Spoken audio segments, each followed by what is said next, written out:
अस्सलामुअलैकुम नाज़रीन, मैं हूं आपकी मेज़बान सानिया गुल। नाज़रीन, 9 अप्रैल को 12 बजे से चंद मिनट पहले असद कैसर को क्या बताया गया कि उन्होंने इमरान खान को क्या बात कही और असम्बली की जानिब दौड़ लगा दी। सहाफ़ी का बड़ा दावा सामने आ गया है।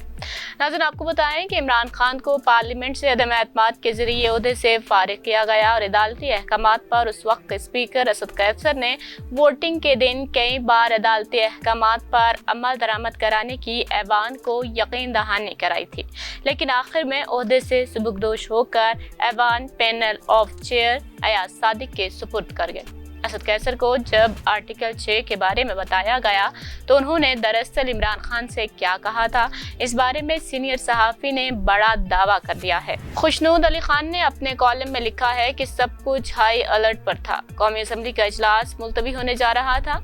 आखिरी बार जब असद कैसर को इमरान खान ने वज़ीर आज़म हाउस तलब किया तो उस वक्त 12 बजने में चंद मिनट बाकी थे।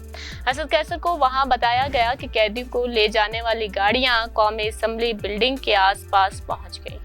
आपने रवैया न बदला तो आप पर आर्टिकल 6 लगाए जाने में चंद मिनट बाकी हैं, जिसके असरात और नतायज आपको मालूम है। सुप्रीम कोर्ट खुल चुकी है, इलेक्शन कमीशन भी खुल गया है और सिर्फ आप नहीं, इमरान खान और कासिम सूरी भी आर्टिकल 6 में आएंगे। असद कैसर ने अचानक इमरान खान से कहा कि सर, मैं मुस्तफ़ी हो रहा हूँ, और असम्बली की तरफ दौड़े और मुस्तफ़ी होकर उन्होंने मामलात अयाज सादिक के सुपुर्द कर दिए। ये वो लम्हा था जब इमरान खान टूट गए और हुक्म दिया कि हेलीकॉप्टर मुझे बरिगाला छोड़ाए। फिर असद कैसर ने अपनी हुकूमत के ड्रॉप सीन के आखिरी लम्हा देखे और फिर अदम एतमाद पर वोटिंग हुई और इमरान खान को वज़ीर आज़म के ओहदे से हटा दिया गया। नाज़रीन, आज की वीडियो आपको कैसी लगी, हमें अपनी राय से ज़रूर आगाह कीजिएगा और हमारी वीडियो को लाइक और शेयर करना मत भूलिएगा।